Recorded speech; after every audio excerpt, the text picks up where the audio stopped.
mga konting improvement na siya. Malinis na siya. Ngayon, nakikita niyo to. Bubuhusan natin to ng simento na hanggang dito. 1 inch ang offset niya, simento niya. So, ganyan. Punta lang tayo sa hardware. Pero, ang gagawin muna natin is, weldingan natin ito ng mga bakal paangat para nakaangat siya. At, ayun yung lalagyan ng hollow block. Doon, sa part na yun, yung mga hollow block. Tapos dito sa part na to, kaya natin siya lalagyan para sa bintana naman siya. Lagyan sa bintana. Tara! Pagkabili natin ng mga materyales, napag-isip-isip ko na ibenta na rin yung mga kalakal na nakuha natin sa kwarto.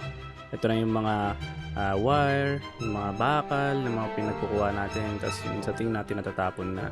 Tapos after nito, nung nakuha na natin yung pera, yan na yung nakuha, bumili tayo ng mga kahoy. Napag-isip-isip ko na gagawa na lang ako ng pinto. Kasi doon ako sa kwarto natutulog, so gusto ko sana nagkaroon ako ng privacy kasi may mga dumadaan na tao. Yun, nandiyan na yung kahoy at gumawa na tayo. Hi guys, kakauwi lang natin. Ayan, nakabili tayo ng kahoy.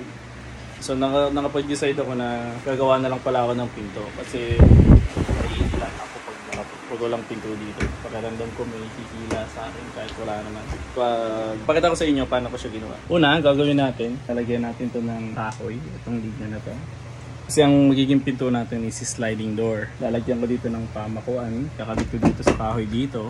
Diretso yan. Tapos ayun na yung lagay ng sliding door. Tapos titignan natin yung offset o yung laki ng mechanism. Ito yung mechanism, yung sliding door.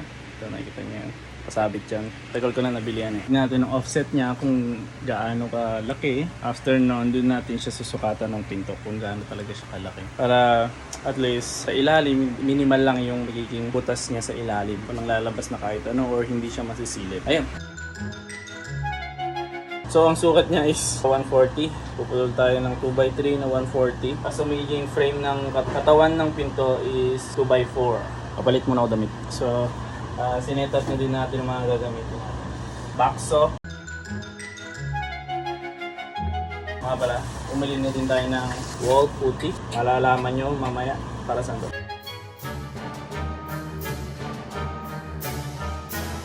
Hindi tayo problema dahil yung kahoy super fit. Lagyan natin siya ng ating offset.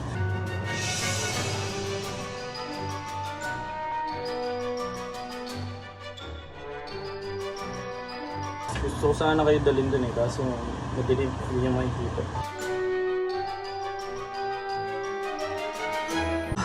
Nakakabit din siya. Ito sana sabitan. Papakuha ko muna, tapos pakita ko sa inyo. Papakuha na din siya na maayos. Yung magaling kong utak, kalimutan i-play yung video. Kala ko nag-replay. Putol ko na. Hindi ko napakita. Lahat mga sinabi ko, sayang. Summarize ko na lang. Huwag magpuputol kayo nito, hindi kayo gumamit ng grinder, tsaka ng lagaring bakal. Always wear protective equipment pag maggagamit nun.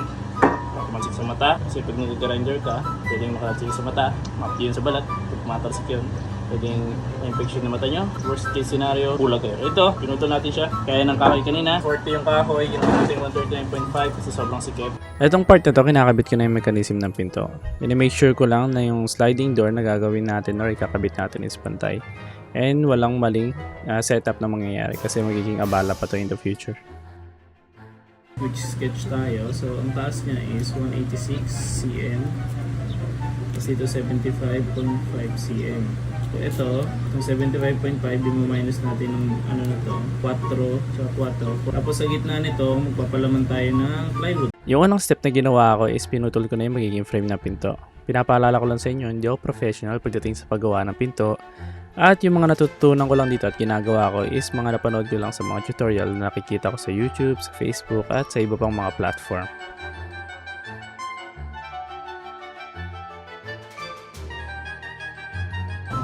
Full ko na yung cellphone. Nangyari, delete pa ako. Habang nag-delete ng phone, pinitaas ako na siya. Nakita niyo yung video kanina, paano ko siya ginawa. Itong butas na to, dyan papasok yung screw. Ngayon, kinakabit na natin yung mga frame na binutasan natin yung gilid, tapos doon ipapasok yung screw. So, i-check natin kung pantay din yan kasi mamaya may meron na namang mga hindi pantay, tapos may mali na naman ako nagawa, so kailangan ko na namang ulitin. So, pinamake sure ko na pantay yung pagkakabit ko at hindi duling-duling. At pagod na ako. Joke lang, hindi pa ako pagod. Pero, yun na yung natapos natin. So ngayon, bibili ako ng 1x1. Ayun na yung ilalagay ko dito. Kasi yung mga retaso ako dun. So ayun na lang yung ididikit ko. Kaysa mag-chisel ako ng marami, nakakapagod. Yun na lang gagawin ko, mas madali. So kakabal ko lang. Pabili na tayo. Gagawin natin. Didikit pa natin yung isa. Hayaan ko na kayo tapusin yung video na to at mag-relax na lang kayo dyan kasi sa tingin ko nauumay na kayo sa boses ko. Pero yan, kinakabit ko na yung buong frame tapos i-check ko na rin yan kung tama yung pagkagawa ko. Tapos, ayun, enjoy! Pansin nyo, ito na. Putol ka na. Ngayon, testingin natin.